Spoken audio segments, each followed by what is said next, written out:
ওয়াকআপ নিয়ে এ রাজ্যে কোনো সমস্যা নেই দাবি করেছিল মুখ্যমন্ত্রী মমতা ব্যানার্জি। তিনি এমনটাই বলেছিল যে যে আন্দোলন করতে হয় দিল্লি গিয়ে করো, কোনো রকমের গোলাগুলি এ রাজ্যে বরদাস্ত করা হবে না। সম্প্রতি দেখা গেল গতকাল পোর্টালে নাম নথিভুক্ত করার নির্দেশ দিয়েছে মুখ্যমন্ত্রী দপ্তর থেকে। কি বলবেন? পশ্চিমবাংলায় যদি এক নম্বর কোনো ধোঁকাবাজ ব্যক্তি থাকে তার নাম হলো মমতা বন্দ্যোপাধ্যায়। কারণ হলো মমতা বন্দ্যোপাধ্যায় আজকে ধোঁকা দিয়েছে শুধু না, 1998 সালে তৃণমূল কংগ্রেস গঠন করার আগে মমতা বন্দ্যোপাধ্যায় 5 বার কংগ্রেসের এমপি ছিলেন। কংগ্রেসের সঙ্গে ধোঁকা দিয়ে তৃণমূল কংগ্রেস তৈরি হলো আরএসএস এর নির্দেশে। সমীর ভট্টাচার্য স্পষ্টভাবে বলেছে আদবানির নির্দেশেই তৃণমূল কংগ্রেস তৈরি হয়েছে। তৈরি হওয়ার পর থেকে প্রতিনিয়ত ধোঁকা দিয়ে যাচ্ছে সমাজের সঙ্গে, মানুষের সঙ্গে, পশ্চিমবাংলার জনগণের সাথে। সব থেকে বড় ধোঁকা হলো পশ্চিমবাংলার মুসলমান সম্প্রদায়ের সঙ্গে মমতা বন্দ্যোপাধ্যায় সব থেকে বড় ধোঁকা দিচ্ছে। আমরা যখন ওয়াকআপ আইন নিয়ে সব থেকে বেশি আন্দোলনের মুভমেন্ট নিয়েছিলাম আব্বাস সিদ্দিকী ভাইজানের নেতৃত্বে আহলে সুন্নতুল জামাতের ব্যানারে, আর আইএসএফের নওশাদ ভাইয়ের নেতৃত্বে আইএসএফের ব্যানারে কলকাতায় ওয়াকআপের বিরুদ্ধে ভারতবর্ষের মধ্যে সব থেকে বড় যদি কোনো মিছিল হয় সেটা নওশাদ সিদ্দিকীর নেতৃত্বে কলকাতায় হয়েছে। সে সময় এই মমতা বন্দ্যোপাধ্যায়ের পুলিশ 3000-এর উপরে ভাঙড়ের ছেলেদেরকে মিথ্যা কেস দিয়ে জেল খাটিয়েছে।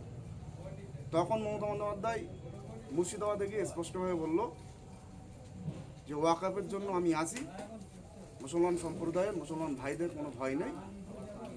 মানে এমন একটা জায়গায় মমতা বন্দ্যোপাধ্যায় ফেলে দিয়েছে, যদি মমতা বন্দ্যোপাধ্যায় মনে করতো যে আমি এই ওয়াকআপ সত্যি সত্যি মানব, হাতে 3 মাস 4 মাস সময় ছিল, তখন যদি ইমপ্লিমেন্ট করতো তাহলে ওয়াকআপ সম্পত্তি যে মসজিদ, মাদ্রাসা, ঈদগাহ, দরগা যেগুলো আছে সেগুলো মুসলিম সম্প্রদায়ের ভাইরা পোর্টালে আপলোড করতে সময় পেত।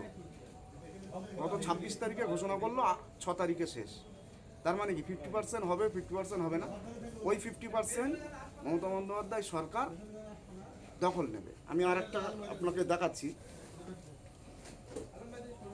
অলরেডি যারা পোর্টালে নিয়োগ দিচ্ছে পরিষ্কারভাবে দেখাচ্ছে রাজ্য সরকারের অধীনে কালেক্টেড এই জমির মালিক হলো কালেক্টর, মানে ডিএম হলো এই জমির মালিক।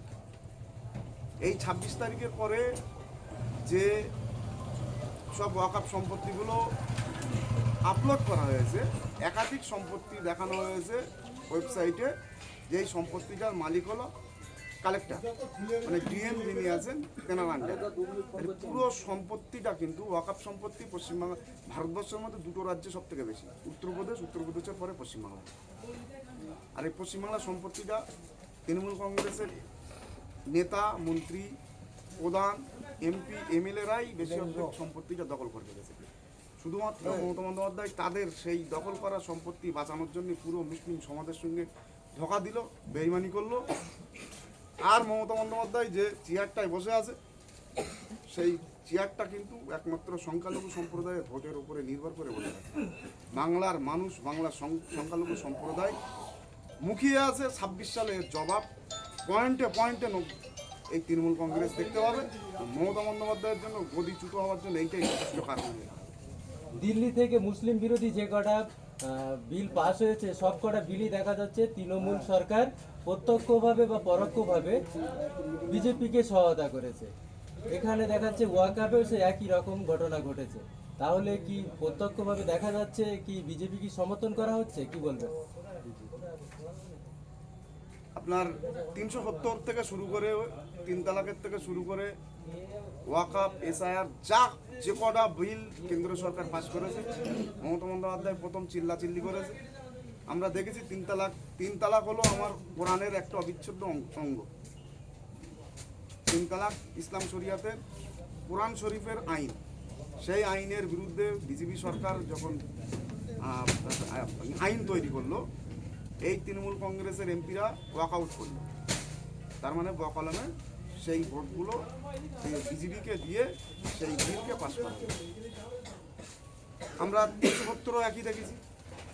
তারপরে ওয়াকআপে এসে ঠিক সেম পুরো মুসলিম সম্প্রদায়ের নদীর কিনারায়, সমুদ্রের কিনারায় দাঁড় করে দিয়েছে। শুধুমাত্র সমুদ্র বীজ করতে বাকি আছে। আমি প্রত্যেকটা মুসলিম সম্প্রদায়ের মানুষের কাছে আমি অনুরোধ করবো, ভাই আপনি রাজনীতি যে যাই করুন না কেন, আপনি তৃণমূল করেন, আপনি কংগ্রেস করেন, আপনি বামফ্রন্ট করেন, আপনার ব্যক্তিগত বিষয়। ওয়াকফ সম্পত্তিটা কিন্তু আমাদের প্রত্যেকটা মুসলিম সম্প্রদায়ের সম্পত্তি। নওশাদ সিদ্দিকী একা লাফাচ্ছে এই না যে নওশাদ সিদ্দিকীর বাপের সম্পত্তি, আব্বাস সিদ্দিকীর বাবার সম্পত্তি। আব্বাস সিদ্দিকী, নওশাদ সিদ্দিকী ভাইজান লড়াইটা করছে কিন্তু এই কওমের জন্য, এই জাতির জন্য, পিছিয়ে পড়া মানুষের জন্য, সংখ্যালঘু সম্প্রদায়ের জন্য। এই ওয়াকফ নিয়ে যখনই আন্দোলন করতে যাচ্ছে তখন এক শ্রেণীর তৃণমূল কংগ্রেসপন্থী যারা মুসলিম সম্প্রদায় আছে তারা সব থেকে বেশি বিরোধিতা আমাদেরকে করছে। আমি তাদের কাছে অনুরোধ করব, আপনারা এখনো সময় আছে, আপনি রাজনীতি আপনার মতন করুন, আসুন আমরা দলবদ্ধভাবে এই সরকারের দ্বিচারিতার বিরুদ্ধে, ওয়াকফ আমাদের সম্পত্তি, আমাদের বাপদাদার রেখে দেওয়া সম্পত্তি আমাদের দখলে রাখতে আসুন আগামী দিনে বৃহত্তর আন্দোলনে আমরা সামিল হই। তৃণমূল সরকারে এই মুহূর্তে 43 জন মুসলিম বিধায়ক আছে, সবাই নিশ্চুপ, দুই একজন কথা বলেছে সময়ের ব্যাপারে, কিন্তু বিরোধিতা কেউ করেননি, মমতার প্রতি আশ্বাস রেখেছেন। আবার কি বিশ্বাসঘাতকতা দেখছেন, কি বলবেন? এই যে কটা মুসলিম এমএলএ আছে আমাদের এই বসিরহাট উত্তর বিধানসভায় মুসলিম এমএলএ, আপনি পাশে যান দেগঙ্গায় মুসলিম এমএলএ, বাদুড়িয়ায় মুসলিম এমএলএ, আপনার হাড়োয়ায় মুসলিম এমএলএ, প্রত্যেকটা জায়গায় এই আশপাশটাই মুসলিম এমএলএ। এখনো পর্যন্ত এই 3 মাসের মধ্যে এই এমএলএগুলোর মুখ থেকে একটা ওয়াকফ সম্পর্কে একটা কথা আমরা শুনতে পাইনি। মানে এরা মেরুদণ্ড বিসর্জন দিয়েছে, জাতি শুভই যাক, আমার সিটটা, আমার গদিটা বেঁচে থাকলেই যথেষ্ট। কিন্তু আমাদের লড়াই তো সেটা না। নওশাদ সিদ্দিকী একটা ভাষা, এটা পশ্চিমবাংলার রাজনীতিতে ব্যাপকভাবে ইফেক্ট করেছিল, যে আপনার সন্তানকে যদি না খাওয়া হয়, না খাওয়া হোক, তারপরেও আপনার সন্তানকে শিক্ষা দিন।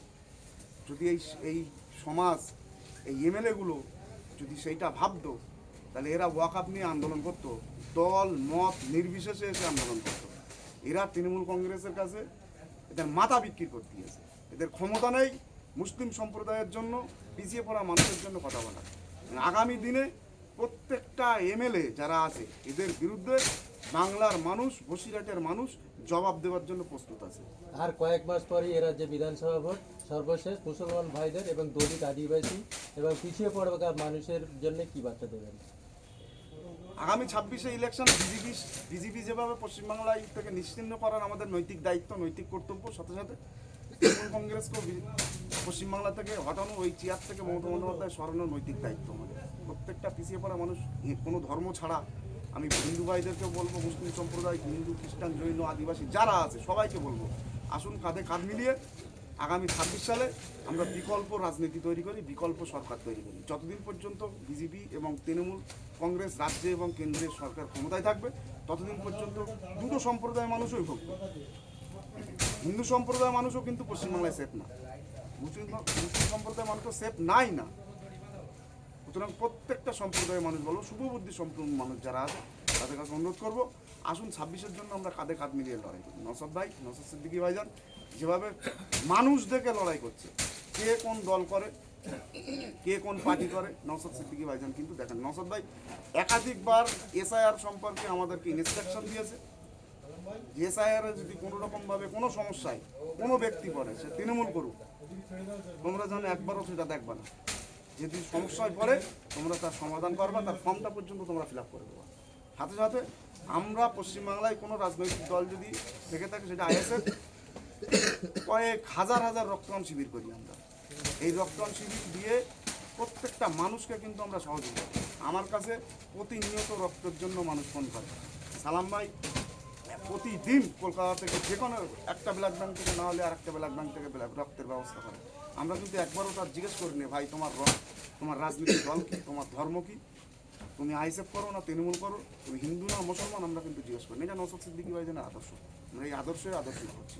সুতরাং বাংলায় যদি সুস্থ বাংলা যদি গঠন করার দায়িত্ব থাকে সাধারণ মানুষের, তাহলে আগামী দিনে নওশাদ সিদ্দিকী ভাইজানের নেতৃত্বে নওশাদ ভাই যেভাবে ফ্রন্ট তৈরি করার চিন্তা ভাবনা এগোচ্ছে, সেই ফ্রন্টে সকলকে সাড়া দিয়ে আগামী 26-এর জন্য প্রস্তুতি নিচ্ছে।